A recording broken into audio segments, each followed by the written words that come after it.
Well, thank you very much, everyone, for gathering quickly this morning. We've just had a really good discussion with the governor and legislative leadership just to continue to build upon our preparedness efforts here in Minnesota for dealing with COVID-19 disease.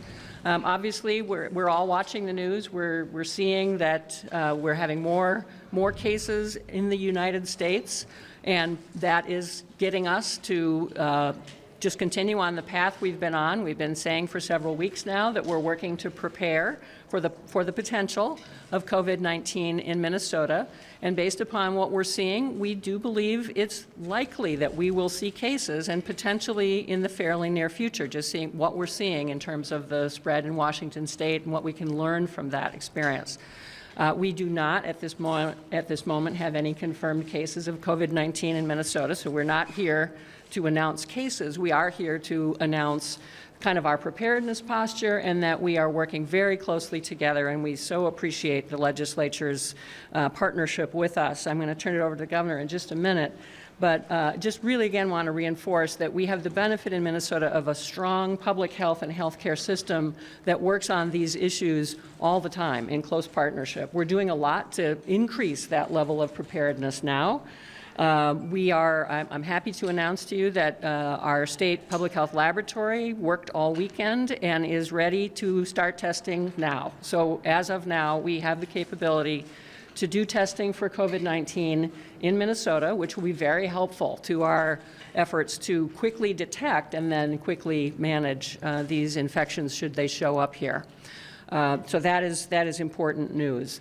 We have been ramping up our preparedness efforts inside of public health and with healthcare and inside our state agencies. We are using now what we call a unified coordination structure. It's one step short of the full incident command structure at the state level, but we are prepared to do that as well if and when needed.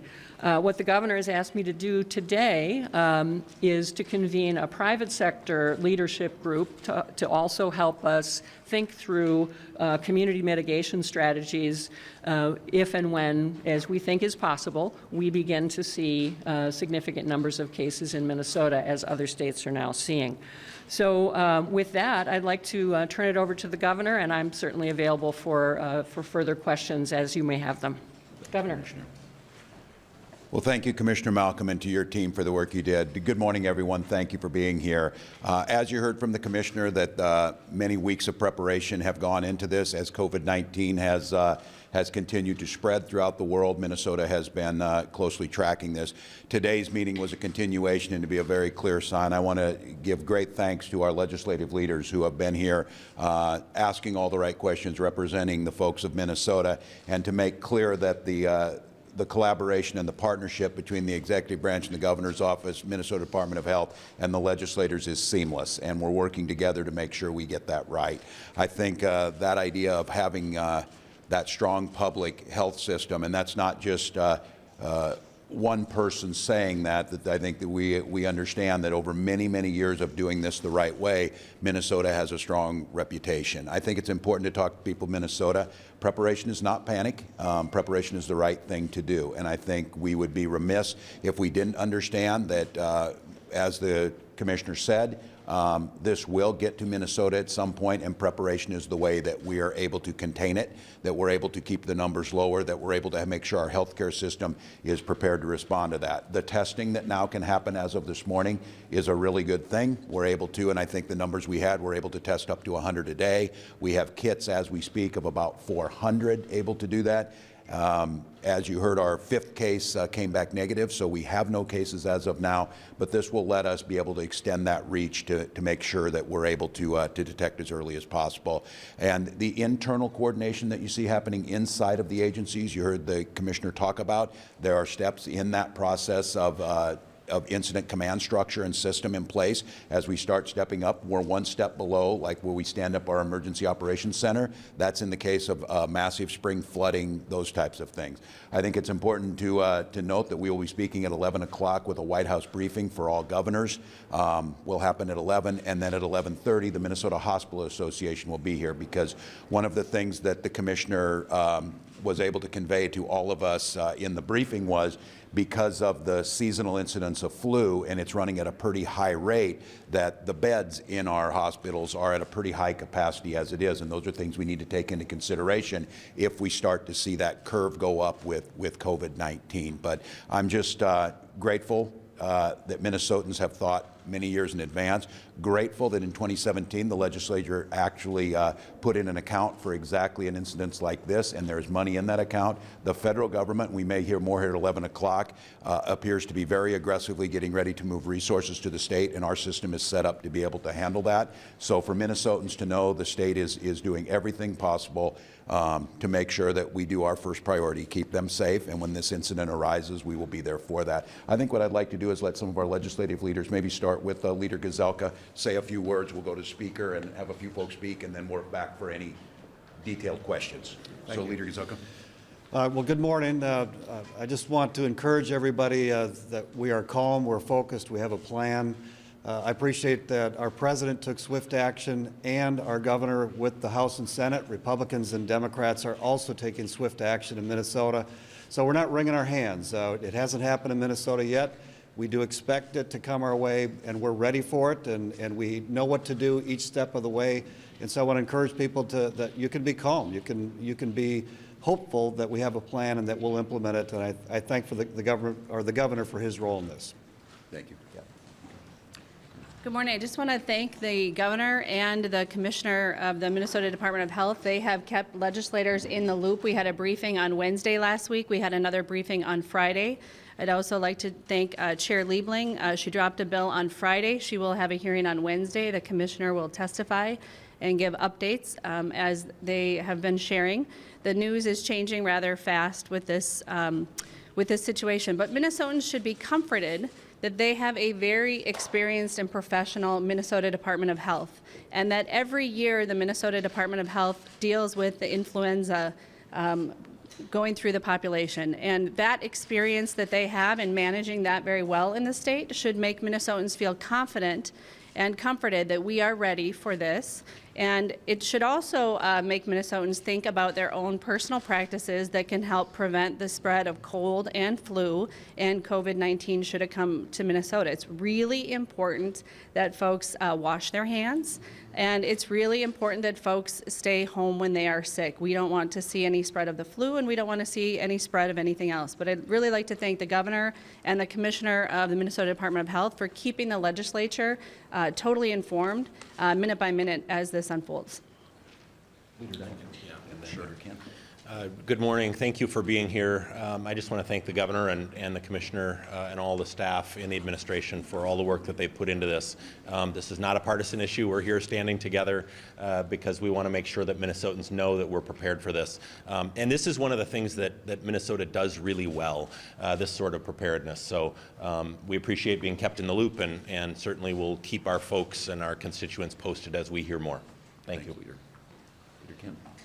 Thank you, Governor.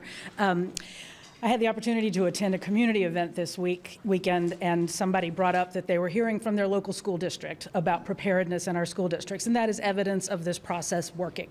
This has been going on. Our Department of Health has led these conversations to help Minnesotans at all levels be prepared, to have a plan, and to make sure that we can all stay safe. I'm really grateful to the governor and to the other leaders that we are working together closely to make sure that Minnesotans have what they need to stay safe. Thank you. Thank you, Leader. Maybe Commissioner come back up. If there's any specific questions or if anyone up here, we'd be glad to take them. When you talk about being prepared, people should be prepared. What does that look like? I know how you're prepared, but how should people in the state be prepared? Thank you. I think this is exactly the key message. As we are preparing our systems, it's just so vital, as Speaker Hortman just said, for all of us to realize there are things we can do to protect ourselves and our families, but also to help with this community response. It matters very, very much that we all do what we can do to take care of our own health, to take those basic precautions. We talk all the time about covering your cough with your sleeve if you don't have a handkerchief, washing your hands way more frequently and way more thoroughly than maybe you usually do. and avoid touching your face.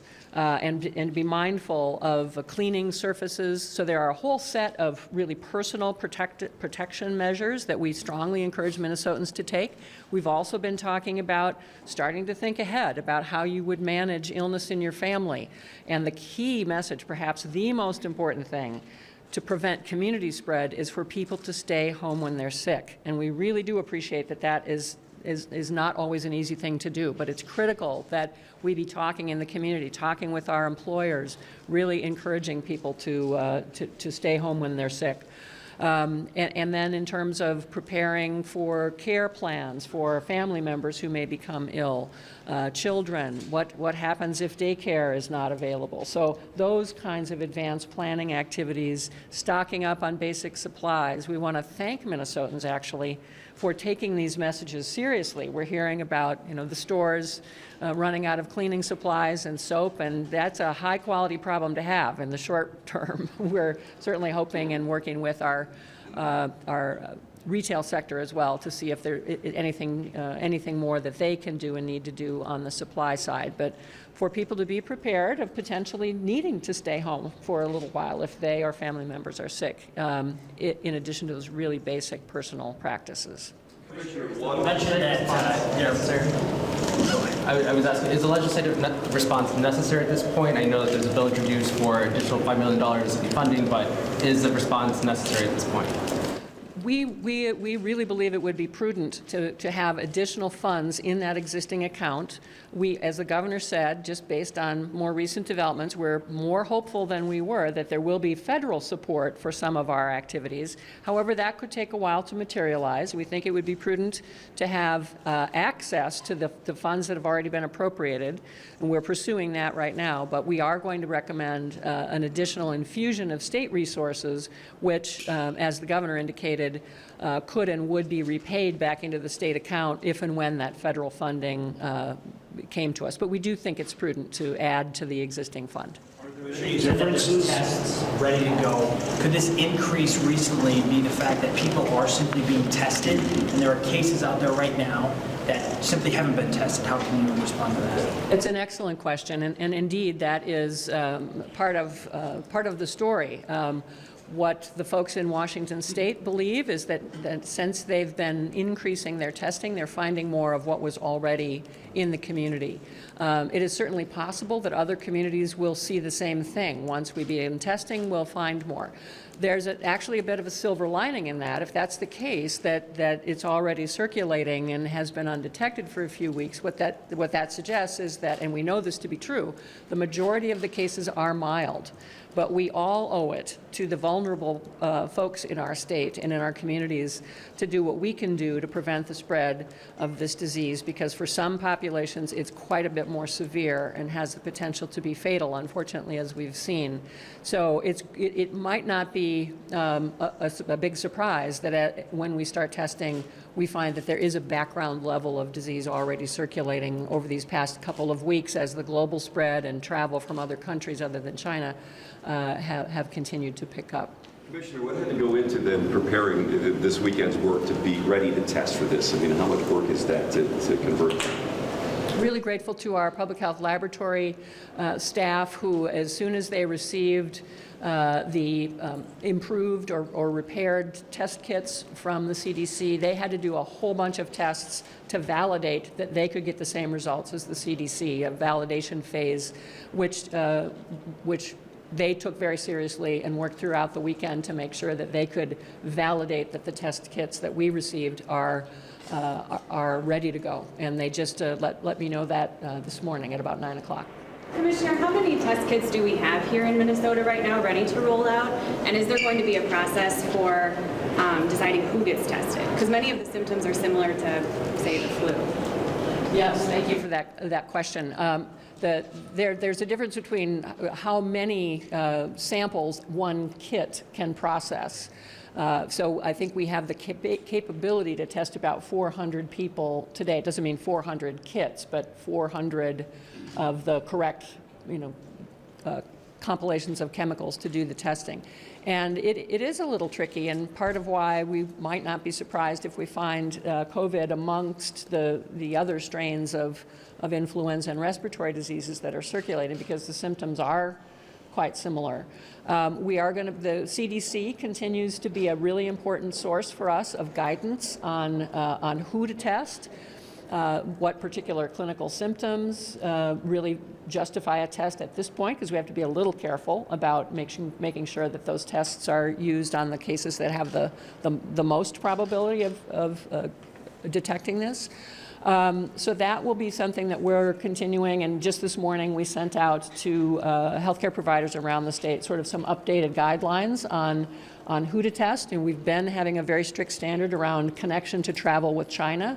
That is what is sort of being loosened up now, so that if you have the underlying clinical symptoms, the travel criterion is not the rule-out criterion that it was before.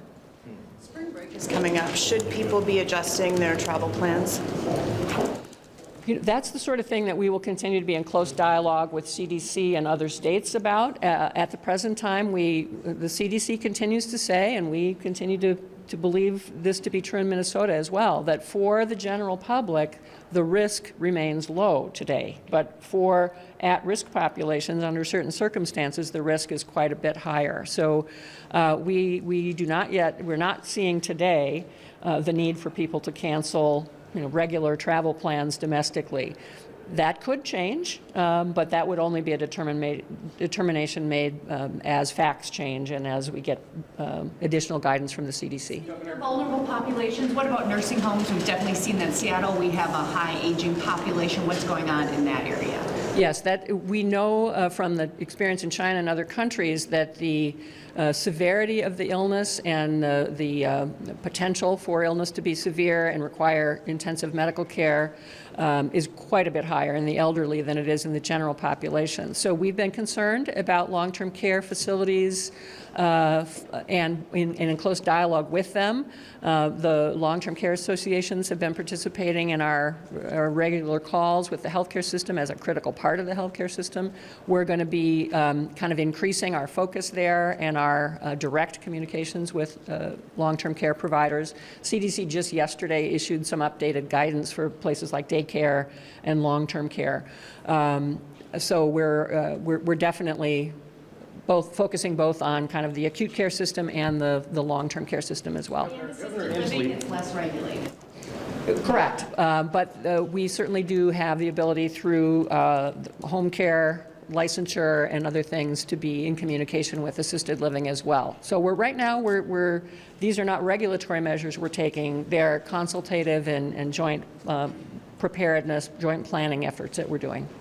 Governor Inslee has declared a state of emergency in Washington. I know it's too early for that here, but what would that look like if you got to that point? Well, that's what the commissioner's talking about. That's what this process is, as we start to step them up and understand that what the authorities are for quarantine, for example.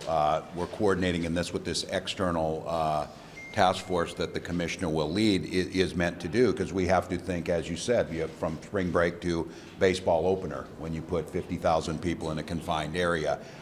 So our system is set up, and those are the decisions that are made as we pass through those gates. It's most important to know, though, that system is already there, and we can start to adjust accordingly, and it will be situation-based. How quickly will the House and Senate bills move through the process, and are there differences that have to be worked out? That is clearly not my area of expertise, so. Well, yeah, Tina Liebling, Chair of the Health and Human Services Finance Division in the House. We are having a hearing on Wednesday. I have a bill put in. I understand there's one in the Senate as well. Ours has a blank appropriation because we're waiting for a more precise estimate from the Department of Health on what their needs will be. And I do want to make one point about that. Someone asked about the legislative response. I think one of our goals would be to not have to come back into special session should we have more needs. So one of the things we want to do is plan for a longer period of time. Of course, you want to be sure that you have enough to meet any reasonable expectation of need. And if we plan for too much, that's fine. We can adjust that later on. But I think it would not be a good thing if we did end up in a situation of greater need in the state, and then the governor had to call us back to appropriate more funds. That's something we'd like to avoid.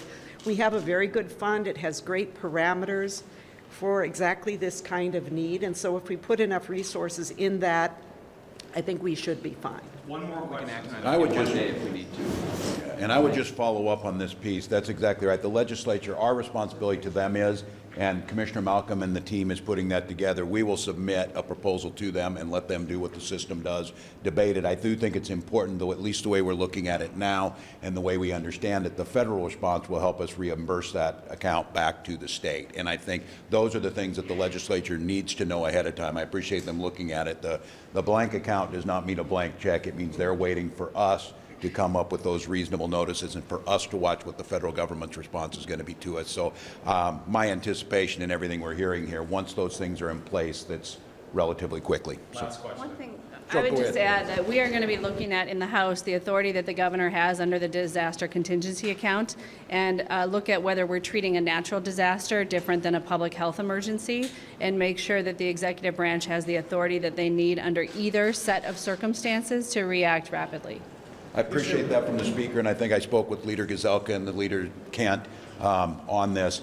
I think once we move through this, that is an important point. We used to have that in Minnesota statute, and it was removed, and I think it's worth bringing that discussion back so we're able to move. So. Commissioner, one last question then. Regarding testing, the CDC still does have some travel history related to its testing advisory. Are you saying that Minnesota's going to be a little more liberal in its testing capacity and choosing who is tested? You know, I think that we'll stay in close contact with CDC about their suggestions for testing parameters. They have been indicating that they want to give a little bit more flexibility to state health officials to adjust those criteria as situations evolve in the state.